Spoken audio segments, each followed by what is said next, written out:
여호와는 나의 목자시니 내가 부족함이 없으리로다. 그가 나를 푸른 초장에 누이시며 쉴만한 물가로 인도하시는도다. 내 영혼을 소생시키시고 자기 이름을 위하여 의의 길로 인도하시는도다. 지금까지 항상 그 말씀 시작 전에 아름다운 시 그리고 생각해 볼 만한 그런 그 글귀를 소개해 드렸는데요. 지금 이 시간 여러분에게 처음 소개하는 말씀으로 드린 시편 23편 말씀은 사실은 세상에서 가장 아름다운 노래이자 가장 아름다운 글귀입니다. 특별히 1절에 여호와는 나의 목자시니 라고 시작이 되는데요. 이것은 여호와 하나님을 자신의 인생의 목자로 삼은 사람, 즉 다시 말하면 하나님이 자신이 자신의 주인이 된 사람의 누리는 행복에 대해서 그리고 안전함에 대해서 그 사람의 삶의 끝에 어디에 도달할 것인지에 대해서 잘 우리에게 알려주고 있는 아주 아름다운 시죠. 그래서 구원을 받지 않은 사람들, 교회를 다니지 않은 사람도 이 시편 23편을 잘 알고 있고 암송하기도 하고 또 마음속에 이것을 읽어가면서 평안을 얻기도 합니다. 특별히 구원받은 사람에게는 너무나 중요한 말씀인데요. 이것을 자세히 설명해 드리면 사실은 2시간도 부족합니다. 오늘은 1시간이잖아요, 말씀이. 2시간도 부족하다니까 눈빛이 흔들리는 친구들이 있는데 안심하십시오. 오늘은 1시간입니다. 그런데 여기서 진짜 중요한 단어는 여호와는 나의 목자시니예요, 목자. 여기는 하나님을 목자에 비유하셨고 우리는 그럼 뭐가 되겠습니까? 목자가 기르는 양이겠죠. 구원받은 사람을 양에 비유하고 하나님은 그 양의 구원받은 사람의 목자라고 말씀하십니다. 특별히 여기 베드로전서 2장 25절에 구원을 이렇게 설명하고 있습니다. 너희가 전에는 양과 같이 길을 잃었더니 이제는 너희 영혼의 목자와 감독 되신 이에게 돌아왔느니라. 구원받기 전 길을 잃은 양처럼 여기저기 헤매면서 결국 맹수의 습격을 받아서 죽을 수밖에 없는, 즉 죄로 인해서 지옥에 떨어져서 고통을 받을 수밖에 없는 그런 비참한 운명이었는데 이제는 이제 구원받은 이후잖아요. 너희 영혼의 목자와 감독 되시니 예수 그리스도시죠. 그에게로 돌아왔느니라. 이게 우리의 상태라는 거예요. 전에는 사실은 우리의 주인이 없었어요. 마음의 주인이 없었습니다. 내 삶의 인생의 주인이 없었어요. 그래서 어떤 사람은 자기가 자기 인생의 주인이죠. 또는 자기가 섬기는 우상, 우상이라는 게 꼭 어떤 신의 모습을 하고 있는 것이 아니라 자기가 인생 중에 가장 많은 시간과 마음과 돈을 쏟는 대상이 바로 우상이잖아요. 그죠? 그걸 위해서 인생을 허비하고 살아왔다는 겁니다. 그런데 이제는 하나님께서 살아계심을 알게 되고 성경을 통해 알게 되고 또 성경을 통해 하나님이 나를 위해 해주신 일을 믿게 된 거예요.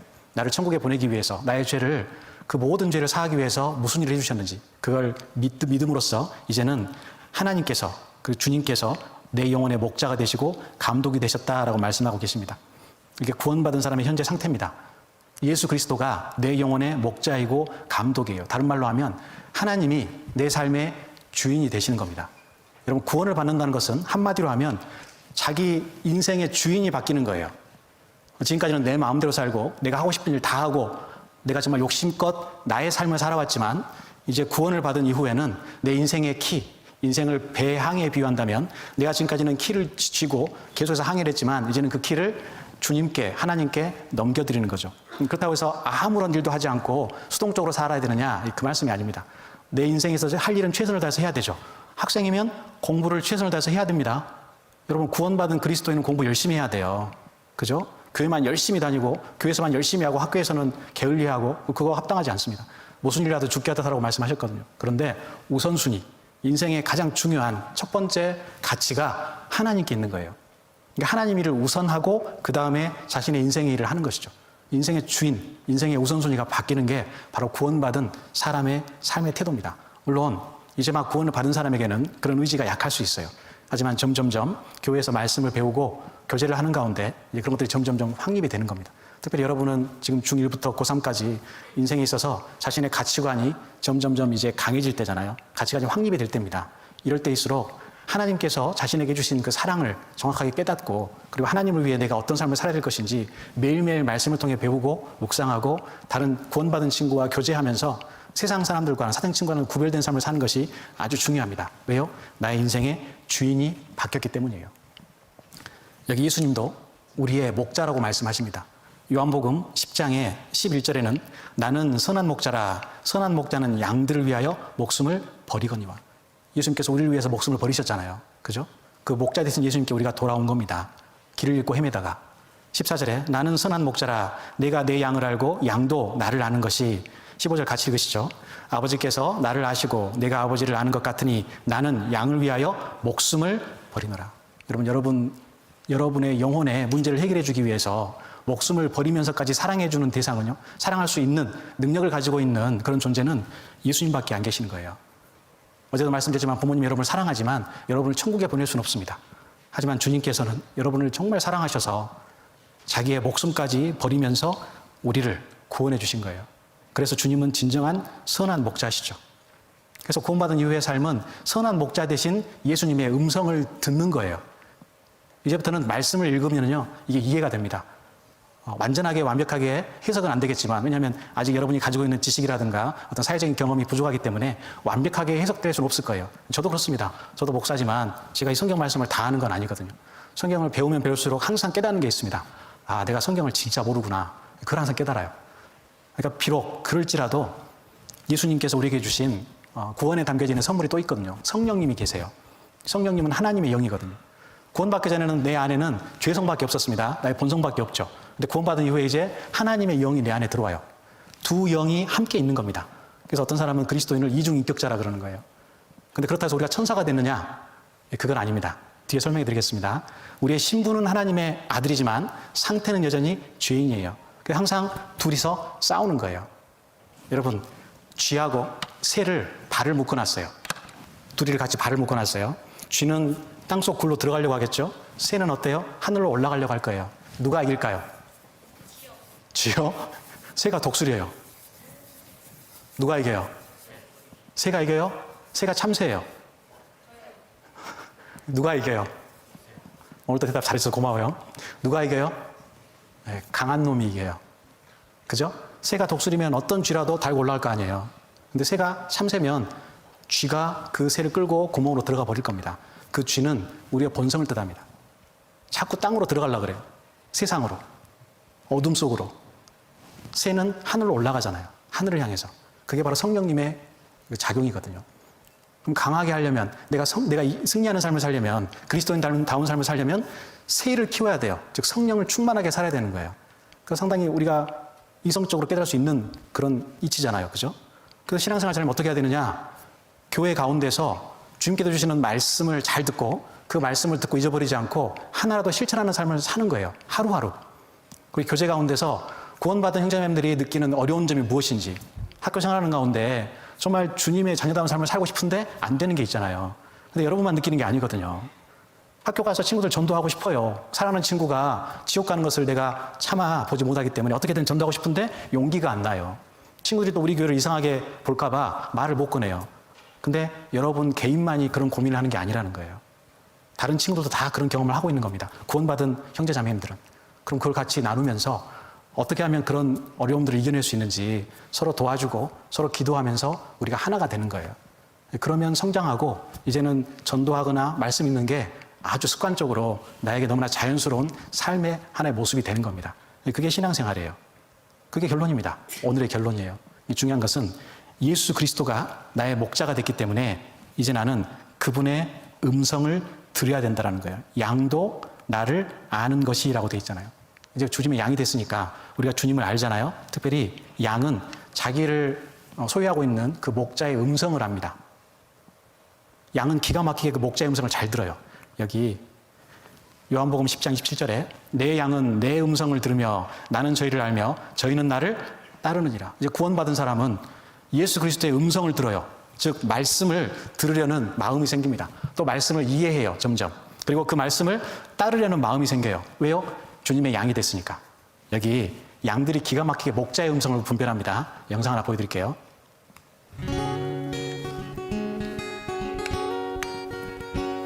이제 양을 데리고 이제 실험을 합니다. 이 사람 목자가 아니에요. One more time. 양이 신청도 안 하죠.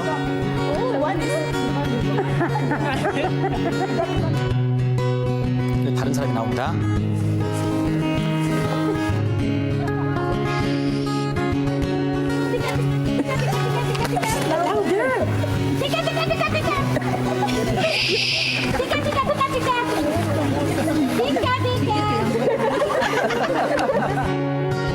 세 번째 또 다른 사람이에요.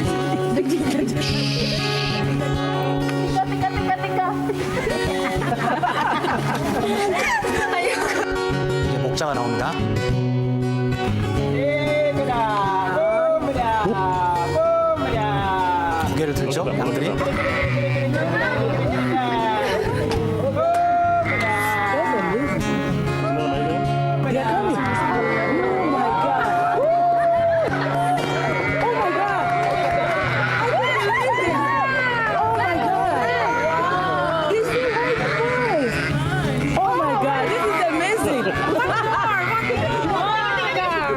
이거예요.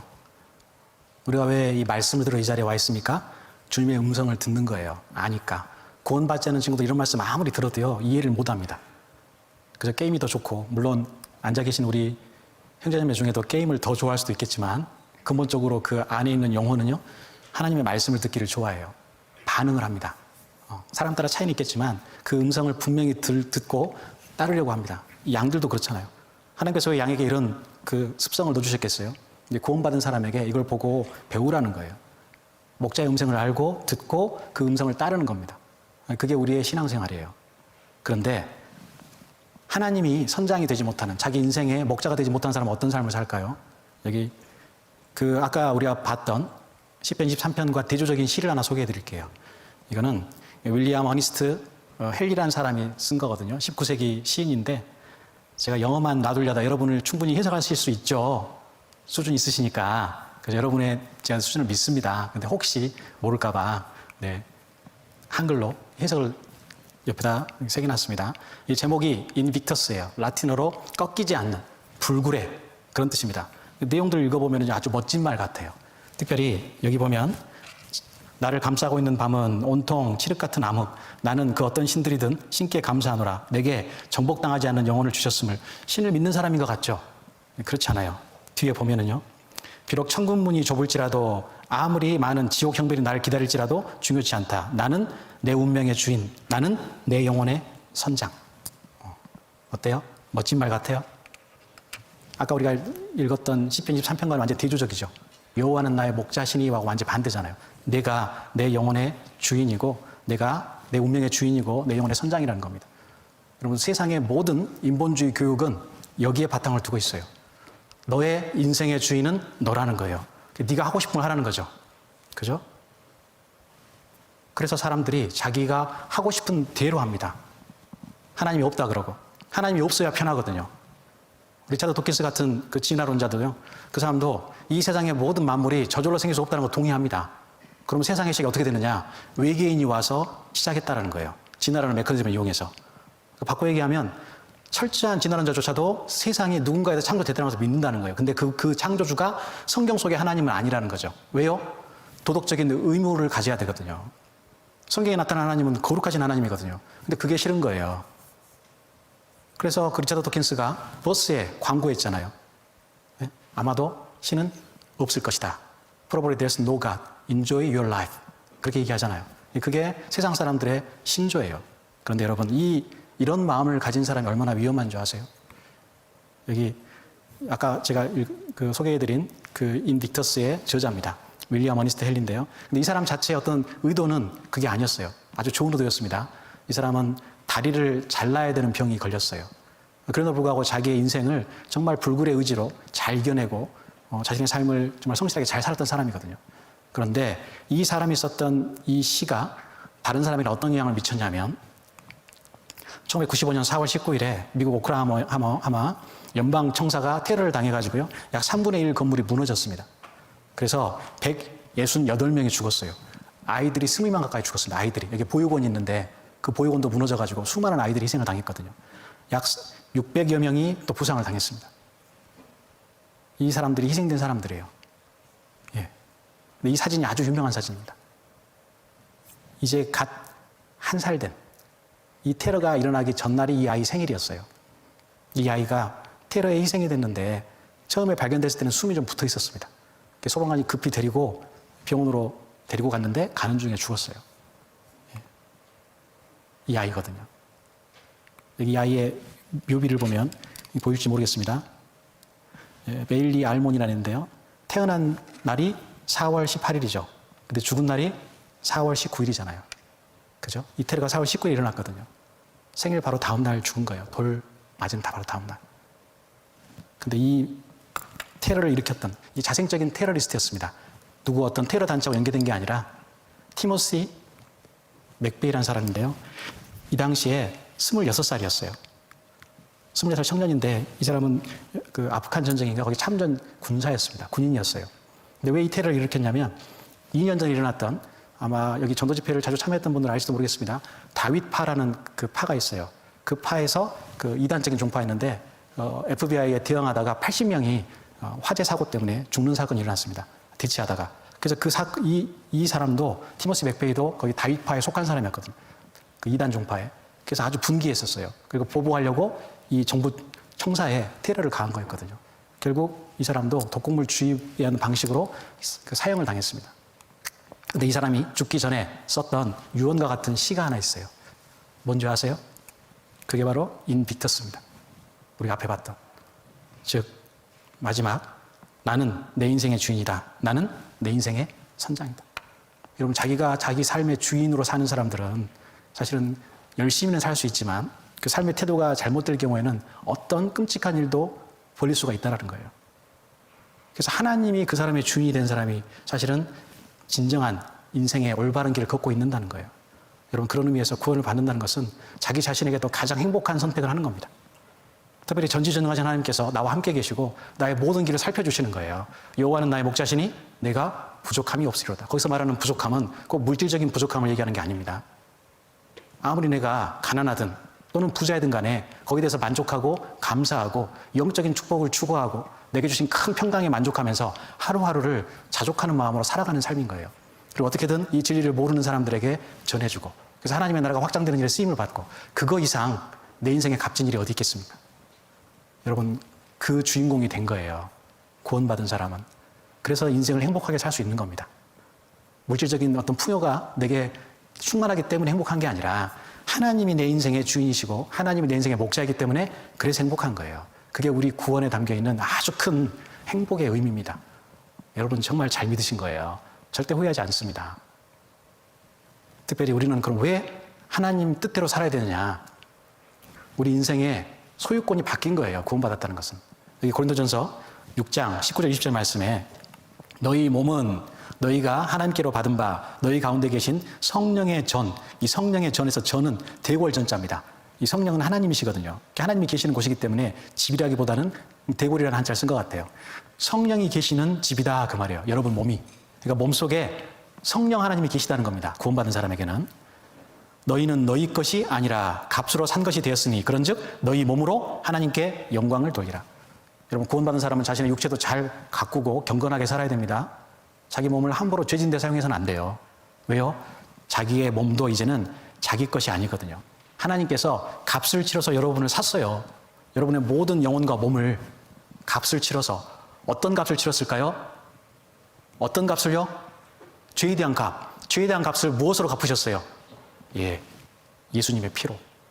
그래서 사도행전 20장 28절에는 너희는 자기를 위하여 또는 온 양떼를 위하여 삼가라. 여기도 양떼라고 표현했죠. 구원받은 사람을.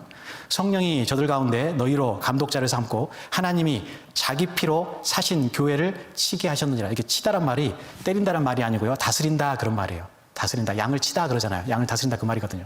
여기 에베소에 있는 장로라든가 교회를 감독하는 사람들에게 사도 바울이 남긴 마지막 고별 설교입니다. 근데 거기에서 하나님이 이 교회를 자기 피로 사셨다 그 말이죠.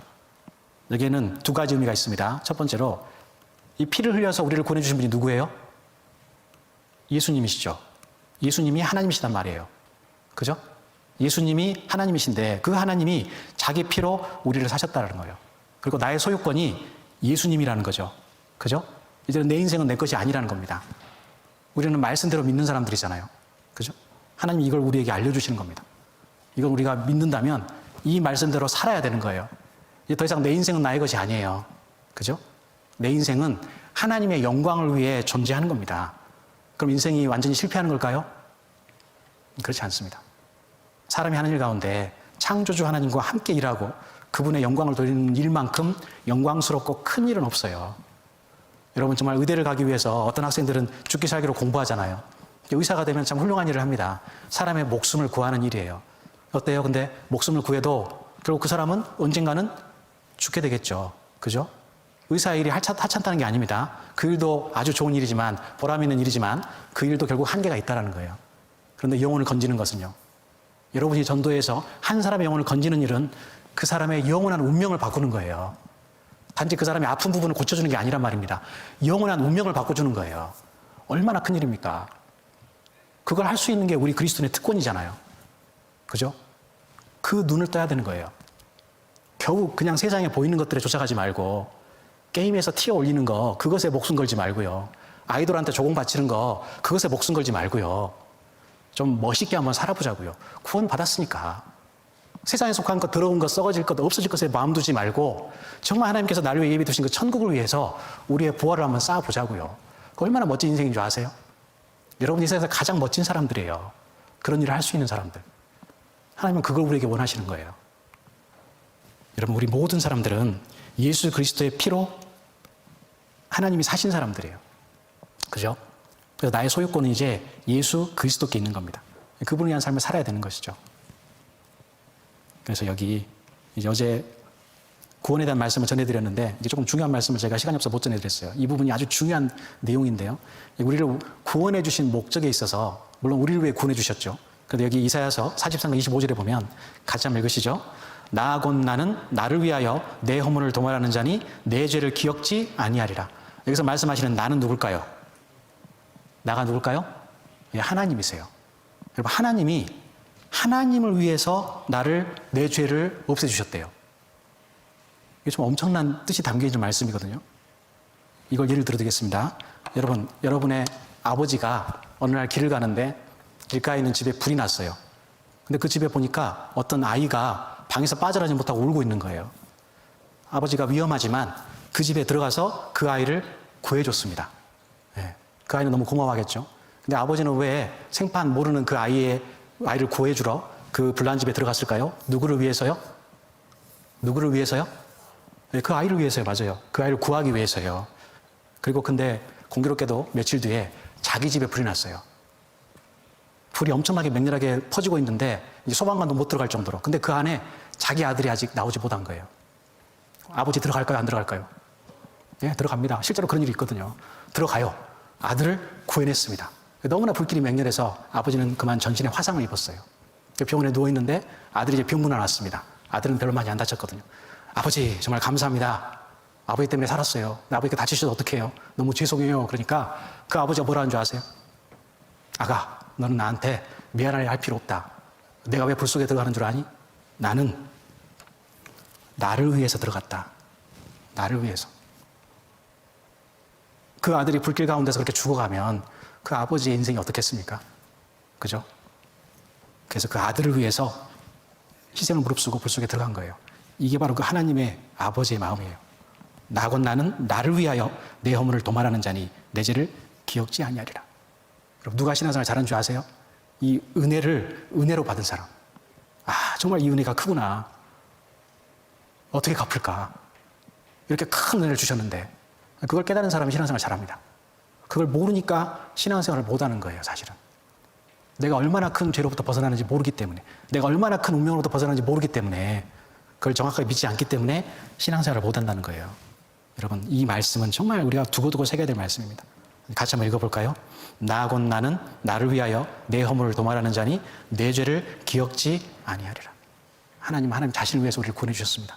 우리를 천국 보내려고 창조해 놓으셨는데 우리가 그 죄 때문에 지옥 가버리면 하나님 자신이 손해시잖아요. 사랑의 짝으로 우리를 만들었는데 우리가 천국 가서 하나님을 찬양하고 하나님과 함께 영원토록 즐거워하는 게 하나님 우리를 만드신 목적인데 우리가 지옥 가버리면 하나님 자신도 손해이신 거예요. 그래서 기꺼이 우리를 위해서 자신의 가장 사랑하는 독생자를 희생하셨죠. 여러분 그 구원을 받은 사람이 바로 우리라는 겁니다.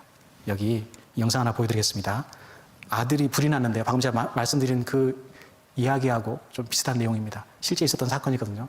한번 보시죠. 지난 10일 경기도 의정부 아파트 화재 현장에서 가까스로 구조됐던 20대 여성이 끝내 숨졌습니다. 이 불이 났을 때 5살 배기 아들을 품에 안아서 구했는데 결국 이 아이만 세상에 혼자 남게 됐습니다. 한세영 기자입니다. 5명이 숨지고 125명이 다친 의정부 아파트 화재. 24살 미혼모 남희경 씨는 당시 불길 속에서 구조된 주민 가운데 한 명이었습니다. 생사의 갈림길에서 나 씨는 온몸에 화상을 입으면서도 품에 안은 아들만은 끝까지 놓치지 않았습니다. 창가 쪽에 아기랑 엄마랑 있었대요. 근데 그 당시 엄마는 호흡이랑 의식은 있었고 많이 힘들다고 아프시다고 하면서 걸어 나오셨대요. 어린 아들은 엄마가 온몸으로 불길을 막아준 덕에 큰 상처 없이 화마를 피했습니다. 하지만 나 씨는 온몸에 3도 화상을 입고 화상 전문병원에서 2주 동안 사투를 벌였지만 어젯밤 끝내 세상을 떠났습니다. 어릴 적 고아가 된 나 씨는 한때 입양됐지만 다시 홀몸이 됐고 미혼모로 아들을 혼자 키워온 곳으로 전해졌습니다. 저희 쪽에서 지내는 거는 잘 지내고는 있어요. 아동한테 알리기는 알려야 되는데 그걸 인지를 할 수 있는지는 아직도 저희가 잘 모르겠어서 시청에서도 지금 고민 중이신 것 같아요. 부상 소식이 전해진 뒤 나 씨의 회복을 바라는 기도가 이어졌지만 끝내 기적은 일어나지 않았습니다. 어제도 말씀드렸죠. 그 사람의 가치는 그 사람의 인생을 위해서 희생된 대가와 동일하다고 말씀드렸잖아요. 여러분은 왜 존귀한 줄 아세요? 여러분을 구하기 위해서, 구원하기 위해서 하나님이 독생자를 기꺼이 죽는 데까지 내주셨기 때문이에요. 그래서 여러분이 존귀한 거고, 그러면 여러분이 가치 있는 거예요. 이 아이처럼. 여러분, 하나님은 여러분을 사랑하십니다. 여러분을 끝까지 포기하지 않으세요. 그래서 여러분의 영혼을 위해서 이미 구원해놓고 믿으라라고 말씀하시죠. 그죠? 이미 구원을 이뤄놓고 2000년 전에 다 구원해 놓으시고 믿으라고 말씀하시는 거예요. 구원해 놨으니까 돌아오라는 거예요. 돌아오면 구원해 주겠다가 아니라. 맞죠? 여기 이사야 44장 22절 말씀 같이 읽으시죠. 내가 내 허물을 빽빽한 구름에 사라진같이 내 죄를 안개에 사라진같이 도말하였으니 너는 내게로 돌아오라. 내가 너를 구속하였습니다. 여기서 말하는 구속은요, 뭐 잡아가는 구속이 아니라 구속, 길게 읽어야 됩니다. 구원과 똑같은 말입니다. 구해서 갚아줬다 그 말이거든요. 하나님께서 구원해 놓으셨으니까 돌아오라라는 거예요. 이미 도말해 놨으니까 돌아오라라는 거예요. 여러분 돌아가셨죠? 하나님께로 돌아가셨죠? 예, 그래요. 그 돌아간 사람이 구원받은 사람입니다. 하나님은 그 사람을, 그 믿음을 의롭다라고 말씀하시는 거예요. 그래서 로마서 1장 17절 말씀에 복음에는 하나님의 의가 나타나서 믿음으로 믿음에 이르게 하나니 기록된 바 오직 의인은 믿음으로 말미암아 살리라 함과 같으냐. 이제 우리는 의인이 된 거예요. 아담의 후손인 죄인이 아니라 하나님의 아들인 의인이 됐습니다. 누구 덕분에요? 예수님 덕분에. 행위가 아니라 이 믿음으로. 그래서 우리 의인들은 앞으로 살아갈 때도 이 믿음으로 살아가는 거예요. 보이는 것에 의지하지 않고. 보이지 않는 하나님이지만 그 하나님께서 항상 나와 함께 계신다는 그 믿음 가운데 또 말씀을 통해서 얻는 그 능력을 통해서 세상에서 하루하루 승리하는 삶을 살아가는 겁니다. 그걸 위해서 우리를 구원해 주신 거예요. 그런데 이 구원에 대한 그 어떤 그 말씀을 잘 들은 뒤에도요, 몇 가지 상담을 하다 보면 질문을 들을 때가 있습니다. 이 질문들이 구원받은 이후의 삶과 관계있기 때문에 잠깐 그 부분을 설명해 드리겠습니다. 첫 번째로 어떤 분들은 이렇게 말합니다. 그래도 앞으로 죄를 짓지 않아야 천국에 갈 수 있지 않나요? 이렇게 말합니다. 아마 여기 계신 분들 중에 이런 생각을 가진 분도 계실 거예요. 여러분 그런데 제가 한번 질문을 드려보겠습니다. 지금까지 죄 짓고 사셨죠? 대답을 안 하시네요? 지금까지 죄 짓고 사셨죠? 앞으로 죄 안 지으실 수 있어요? 자신 없죠? 그럼 앞으로 죄를 지으면 천국에 못 간다면 천국 갈 사람 있을까요? 없을까요? 예, 한 명도 없습니다. 그죠? 하나님이 그래서 그렇게 안 하신 거예요. 여기 요한복음 1장 12절에 보면 영접하는 자, 곧 그 이름을 믿는 자들에게는 하나님의 자녀가 되는 권세를 주셨으니, 여기서는요, 이제 신분과 상태라는 것을 한번 생각해 봐야 됩니다. 신분은 뭐냐면 구원받은 이후 나의 신분이 구원받기 전에는 죄인, 지옥 갈 죄인이었는데 구원받은 이후에 하나님의 자녀가 됐어요. 여기 분명히 말씀하셨잖아요. 믿는 자들에게는 하나님의 아들, 하나님의 자녀가 되는 권세를 주셨다라고. 그래서 나의 신분은 구원받자마자 바뀝니다. 지옥 갈 죄인이 아니라 천국에 들어갈 하나님의 자녀로 바뀌는 거예요. 단번에. 그런데 상태는 어때요? 구원받으면 천사가 되어 여전히 죄인이에요. 여전히 죄인이죠. 그게 신분과 상태의 불일치가 있는 겁니다. 이 세상에 사는 동안에는. 이제 우리가 천국에 들어갈 때 이 상태마저도 완벽하게 죄를 짓지 않은 예수님 같은 존재로 화하면서 천국에 들어가는 거예요. 이 세상에 있는 동안에는 항상 이 신분과 상태 사이에 괴리가 있어서 고민을 하고 이 죄로부터 이제 어떤 영향을 받는 겁니다. 여기 로마서 8장 15절에도 너희는 다시 무서워하는 종의 영을 받지 아니하고 양자의 영을 받았으므로 아바 아버지라 부르짖느니라. 전에는요, 우리가 종이에요. 종이기 때문에 죄를 지으면 쫓겨나요. 지옥으로. 그런데 구원받은 이후에는 양자예요. 그래서 하나님을 아빠 아버지라고 부르는 거예요. 아버지라고. 그럼 뭐예요? 아들이 된 거죠. 아들은 죄 지으면 호적에서 파요, 안 파요? 파요? 물론 부모님들이 죄 지으면 그런 말 할 수도 있죠. 이놈 자식 호적에서 파불어 막 그런 말 하잖아요. 실제로 팔까요, 안 팔까요? 팔려는 분은요, 그렇게 경고 안 하고 그냥 조용히 가서 파요, 그냥. 동사무소 가서. 안 팔려는 마음이 있으니까 경고를 하시는 거예요. 그럼 호적에서 팔까요, 안 팔까요? 안 파요. 아무리 죄 지어도. 왜요? 아들이니까. 우리 친구 분반 몇 반이에요? 뭐 기억이 나야겠네. 고마워요. 잘 보세요. 구원받기 전에는요, 하나님은 나의 심판자예요. 나는 지옥 갈 수밖에 없는 죄인이에요. 왜요? 죄 때문에. 그런데 구원받은 이후 예수 그리스도의 피로 나의 죄가 다 갚아졌죠. 죄가 없는 자로 하나님께서 간주해 여겨주시는 거예요. 그러면 이제 하나님은 나의 아버지가 되고 나는 아들이 돼요. 이 신분이 바뀌는 거예요. 그렇기 때문에 이 이후에 구원받은 이후에 짓는 죄도 신분이 바뀌기 때문에 그 죄의 종류도 바뀌는 거예요. 여기 봐보세요. 여기 넘어가겠습니다. 여기 구원받기 전에 나의 신분은 죄인이에요. 맞죠? 나의 상태도 죄인이에요. 죄를 짓고 살잖아요. 그래서 하나님은 나의 심판자이시고 나는 죄인이기 때문에 이 상태에서 죄를 지으면 나는 지옥 갈 수밖에 없죠. 죄인으로서 짓는 죄이기 때문에. 하지만 예수님을 믿음으로 구원을 받게 되면 이제 나의 신분이 의인, 죄가 없다라고 여겨져요. 비록 나는 죄를 짓고 살지만 그 죄를 예수 그리스도의 피로 이미 다 갚아놓으셨기 때문에 나를 죄가 없다라고 여겨주시는 거예요. 어려운 말로는 간주라고 합니다. 한자로는. 내가 죄를 짓고 살지만 하나님은 내가 죄가 없다라고 여겨주시는 거예요. 누구 덕분에요? 예수 그리스도의 은혜로. 그런데 나의 상태는 여전히 죄인이에요. 그런데 내가 이 죄 때문에 심판받지 않습니다. 왜요? 하나님이 나의 아버지가 되셨기 때문에. 그럼 나는 뭐예요? 아들이 된 거죠. 이젠 죄를 지어도 아들로서 짓는 죄이기 때문에 나를 지옥으로 보내지 않고 징계는 하세요. 아들이니까. 여러분 부모님이 여러분 잘못할 때 가만히 놔둬요? 야단도 치고 매도 때려요? 네, 매도 때리잖아요. 미워서 그래요? 고칠라 그래요? 죽이려고 때려요? 고칠라고 때려요? 죽이려고? 설마 얼마나 했으면 그랬겠어.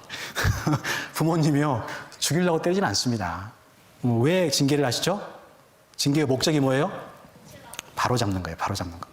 마찬가지로 하나님도 구원받은 우리 형제 자매님들이 온전한 삶을 살지 못하면 징계를 내리십니다. 그렇다고 해서 지옥에 보내진 않으세요. 왜요?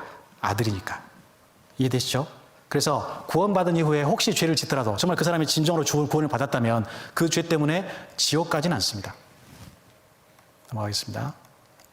그래서 히브리서 12장 7절 8절에 너희가 참음은 징계를 받기 위함이라 하나님이 아들과 같이 너희를 대우하시나니 어찌 아비가 징계하지 않는 아들이 있으리요 징계는 다 받는 것이오늘 너희에게 없으면 사생자여 참 아들이 아니니라. 여러분 구원받은 사람이 잘못 살면 하나님이 반드시 징계하십니다. 반드시 뭔가를 손해보게 하세요. 몸을 아프게 하기도 하고요. 심한 경우는 때로는요 데려가기도 하십니다. 근데 지옥 보내진 않으세요. 정말 구원받았다면. 고린도전서에 보면 그 죄 지은 자에 대해서 자는 자도 많고라고 설명하고 계시거든요. 그래서 잔다는 말은 죽었다란 말이에요. 하나님이 도저히 그 사람이 영광이 될 것 같지 않으면 때때로 데려가기도 하십니다. 근데 지옥 보내진 않으세요. 그 사람이 하나님께 영광이 되지 않기 때문에 그러는 것이죠. 물론 다 그런 것은 아닙니다. 하지만 그 사람의 삶 속에서 하나님께 영광 돌리지 않는 삶이 나타날 때 하나님은 징계로 그 사람을 바로 잡으세요. 징계가 있어야 참 아들이에요. 구원받은 사람은 다 징계를 받아요. 예. 이렇게 해서 하나님께서 구원받은 사람을 다스려 가시는 것이죠. 징계가 없으면 사생자입니다. 오히려 징계를 받는 것이 행복한 거예요. 또 이렇게 말하면요, 이렇게 이런 질문도 하십니다. 그럼 죄를 지어도 천국 가니까 앞으로 마음대로 죄 짓고 살아도 된다는 말인가요? 이렇게 물어보는 분도 계십니다. 여러분 이것도 말도 안 되는 거죠. 그죠? 여기 요한복음 8장에 보면 사람들이 간음 중에 잡힌 여자를 데리고 예수님 앞에 데리고 왔습니다. 그래서 이렇게 질문을 해요. 모세는 율법에 이러한 여자를 돌로 치라 명하였거니와 선생은 어떻게 말하겠나이까? 예수님이 시험한 것이죠. 예수님이 그들에게 이렇게 말했습니다. 너희 중에 죄 없는 자가 먼저 돌로 치라. 돌로 친 사람이 있었을까요? 없었을까요? 없죠. 왜냐하면 다 죄가 있으니까 다 뿔뿔이 흩어졌습니다. 그럼 예수님이 죄가 없으니까 예수님이 돌로 쳤을까요? 이 여자를? 그러지 않으셨죠. 예수님께서 나도 너를 정죄치 아니하노니 가서 다시는 죄를 범치 말라라고 말씀하셨어요. 내가 너를 정죄치 않으니 이제는 마음대로 가서 죄 짓고 살아라. 그렇게 말하지 않으셨어요. 가서 다시는 죄를 범치 말라고 하셨습니다. 여러분 정말 구원을 받았다면 이제 죄에 대해서 민감해져요. 내 죄 때문에 하나님의 아들인 예수 그리스도께서 십자가에 못 박혀서 그렇게 고통을 받으셨는데 내가 또다시 그분을 십자가에 못 박는 그런 잘못을 저질 수는 없지 않느냐. 스스로에게 항상 그걸 되묻습니다. 물론 죄를 완벽하게 안 지을 수는 없겠죠. 하지만 하루하루 삶 속에서 점점점 고의적인 죄를 줄여갑니다. 왜요? 내 안에 오신 성령께서 도와주세요. 또 내가 말씀을 들을 때 삶 속에 회개하는 마음을 갖게 해주십니다. 그래서 매일매일 삶 속에서 돌이키고 반성하고 하나님 말씀을 지키려는 삶의 태도를 가지는 거예요. 그게 구원받은 사람의 태도라는 거예요. 그거는 나이에 관계치 않습니다. 나이가 적건 많던 상관없이 구원받은 사람은 누구든지 다 죄에 대해서 민감하고 그 죄를 범치 않으려는 그런 마음을 가져요. 왜요? 성령께서 들어오시기 때문에. 여기 로마서 6장 1절 2절에도 그런즉 우리가 무슨 말 하리요? 은혜를 더하게 하려고 죄에 거하겠느냐? 이게 무슨 뜻이 있냐면요. 사도 바울이 율법을 지켜서 총가려는 유대인들에게 오직 은혜로 예수 그리스도를 믿음으로 총간다 이렇게 복음을 전파한 거예요. 근데 유대인들이 그 복음을 비웃는 겁니다. 야, 그러면 죄를 아무리 지어도 예수 그리스도께서 피로써 그 죄를 다 용서해 주셨으니까 그럼 우리가 앞으로 살면서 죄를 더 많이 지으면 지을수록 예수님께서 피를 흘려주신 그 은혜를 더 받겠네? 이렇게 비꼬는 거예요. 거기에 대한 답이 뭐예요? 2절 같이 읽으시죠. 그럴 수 없느니라. 죄에 대하여 죽은 우리가 어찌 그 가운데 더 살려. 그럴 수 없다는 거예요. 구원받은 사람이 죄를 더 지을 수 없다는 거예요. 여러분, 구원받은 사람은 사실은 점점점 죄를 더 줄여가야 됩니다. 구원받은 후에 죄를 똑같이 짓고 있다. 아니 오히려 더 짓고 있다. 그건 좀 이상한 거예요. 그 안에 정말 은혜가 들어갔는지를 다시 한번 살펴봐야 되는 겁니다. 여기 그 뒤에 15절 16절에도 우리가 법 아래 있지 않고 은혜 아래 있으니 죄를 지으려 그럴 수 없느니라라고 말씀하시거든요. 그럴 수 없는 거예요. 구원받은 사람은 하루하루 삶 속에서 점점점 예수 그리스도의 말씀에 순종하는 삶을 살고 은혜를 갚으려는 삶을 삽니다. 모든 행실에 거룩한 자가 되라라고 말씀하신 대로 거룩한 삶을 살려고 하는 거예요. 여러분, 제가 오늘이 마지막이니까 칠판을 마지막으로 쓰겠습니다. 이런 예로 들어드릴게요. 여러분, 어떤 바닷가 뭐 같아요? 아유, 고마워요. 점점 제가 이제 사실주의에 입각하는 그림을 그리고 있어요. 바닷가에 집이 있어요. 여기에 엄마와 아들이 살고 있어요. 엄마와 아들이 둘이 살고 있습니다. 근데 이 아이는 초등학교 다니는데 이 집이 바닷가에 있어요. 여름만 되면 학교에서 돌아오면 가방을 던져놓고 이 바닷가에 가서 노는 걸 좋아해요. 이 아이는 수영을 못해요.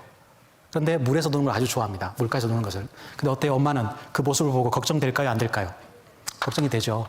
요즘 막 그 이한유라 그래서 갑자기 밀어닥치는 파도도 있잖아요. 그 걱정이 돼서 아이에게 아가 오늘은 거기 바닷가 가지 말고 그냥 집에서 놀자. 파도도 험하고 너무 날씨가 안 좋구나. 그래도 이 아이는 엄마 괜찮아요 하면서 막 계속 바닷가 가서 노는 겁니다. 어느 날 여름에 또 이 아이가 가방을 놓고 바닷가로 가서 놀고 있어요. 근데 몇 시간이 지났는데 아이가 돌아오지 않는 겁니다. 엄마는 너무나 좀 불안한 마음이 들겠죠? 그래서 엄마가 바닷가로 뛰어가 봤어요. 봤더니 여기에 아들이 없는 거예요. 신발은 있는데. 깜짝 놀라서 저 멀리 수평선을 바라봤더니 여기에 조그만 머리가 보이고 팔이 하나 보이는 거예요. 들어왔다 나왔다 하는 겁니다. 갑자기 밀려온 파도에 휩쓸려 가가지고 아들이 이제 죽게 생겼어요. 아들이 수영을 못 하거든요. 엄마도 수영을 못 합니다. 근데 엄마 들어갈까요? 안 들어갈까요? 들어갑니다. 그래서 엄마가 겨우겨우 발이 안 닿지만 여기 도착해서 아들을 어떻게든 밀어냈어요. 아들은 살아났습니다. 근데 엄마는 힘이 다 빠져가지고 그만 그 자리에서 물에 빠져서 죽어버렸습니다. 엄마의 장례식이 치러졌어요. 그 다음날, 그 다음에 여름이 왔습니다. 어때요? 이 아이 또다시 바닷가에서 놀까요? 안 놀까요? 왜 안 놀죠? 자기 때문에 엄마가 돌아가셨잖아요. 여러분, 이게 구원받은 사람의 마음이에요. 나는 그동안 마음 놓고 죄 짓고 살았어요. 그 죄 때문에 죽을 뻔했어요. 지옥 가서 영원토록. 근데 예수님께서 나를 위해서 친히 이 땅에 오셔서 나를 구원해 주시고 대신 돌아가셨어요. 그 은혜를 새겼다면 다시 죄의 바다로 가서 이 바다에서 놀까요? 안 놀까요? 안 노는 거예요. 여러분, 그게 은혜를 받은 사람의 마음이에요. 그 어머니의 죽음을 헛되지 않게 하기 위해서 어떻게든 거룩하고 깨끗한 삶을 살아야 될 거 아닙니까? 그죠? 이제는 다시는 이런 물장난 안 할 거 아니에요? 우리가 그렇다는 겁니다. 구원받은 사람은 죄에 대해서 민감해지는 거예요. 아, 그 죄 때문에 예수님께서 돌아가셨는데 내가 또 그런 삶을 살면 안 되겠구나. 그게 구원받은 사람의 거룩한 삶의 가장 기본적인 바탕이라는 것이죠. 여러분, 요한일서 3장 9절에 같이 읽으시죠. 하나님께로서 난 자마다 죄를 짓지 아니하나니 이는 하나님의 씨가 그의 속에 거하며 저도 죄를 범죄치 못하는 것은 하나님께로서 났습니다. 여러분, 하나님께로서 난 자, 즉 구원받은 사람은 죄를 짓지 아니한다라고 말씀하시죠. 이 말을 또 오해하신 분들은 그럼 죄를 지은 사람은 구원받지 않은 사람인가? 이렇게 오해할 수 있습니다. 여기서 말하는 죄는요, 원어를 살펴보면 하마르타네이라고 되어 있는데 상습적, 습관적으로 죄를 짓는 성향을 얘기하는 거예요. 즉 부지불식간에 죄를 짓습니다. 죄성을 가지고 있으니까. 그런데 고의적으로 죄를 즐긴다든가, 그 죄인 줄 알면서도 계속, 예를 들어 도둑질을 계속한다든가, 아니면 싸움을 계속한다든가, 음란한 행동을 계속한다든가, 의도적으로 그런 삶의 태도를 갖지 않는다는 거예요. 물론 여러분 때는 아직 청소년기 때문에 아직 인격이 형성이 되지 않아서 이런 유혹에 쉽게 넘어갈 수 있습니다. 하지만 삶의 이 태도와 성향을 가져야 된다는 거예요. 고의적인 죄를 줄이려는 성향. 그게 구원받은 그리스도인의 자세죠. 구원받은 사람이 마음대로 죄 지어도 된다고요? 천만의 말씀이요. 구원받은 사람은 반드시 죄를 정리하려는 삶을 삽니다. 그래서 이제는 더 이상 이 죄와 놀지 않는 거예요.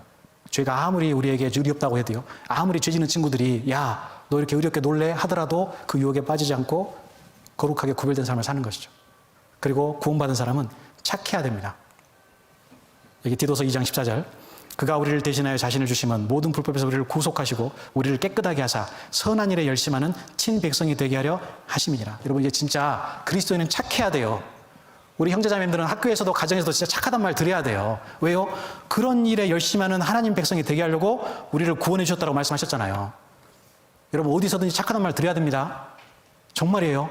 학교에서든 가정에서든 부모님께도 정말 효도하고 태도가 바뀐 삶을 살아야 돼요. 정말 구원을 받았다면. 그게 성령님께서 나를 통해서 역사하시는 생활의 변화입니다. 여러분, 시간이 거의 다 됐는데요. 이 영상은 되게 보면 훈훈하거든요. 멕시코에서 어떤 사람이 우연히 촬영한 영상인데 이걸 보면서 야, 참 아이들이 착하다라는 생각을 했습니다. 근데 우리 형제자매님들이 물론 이런 삶을 살고 계시겠지만 이랬으면 좋겠어요. 함께 보시죠. 도로에서 차를 닦으며 돈을 버는 또래에게 자신이 가장 아끼는 물건을 내어준 아이의 순수한 모습이 감동을 주고 있습니다. 세 번째 키워드입니다. 내가 제일 아끼는 거야. 장난감 내준 동심입니다.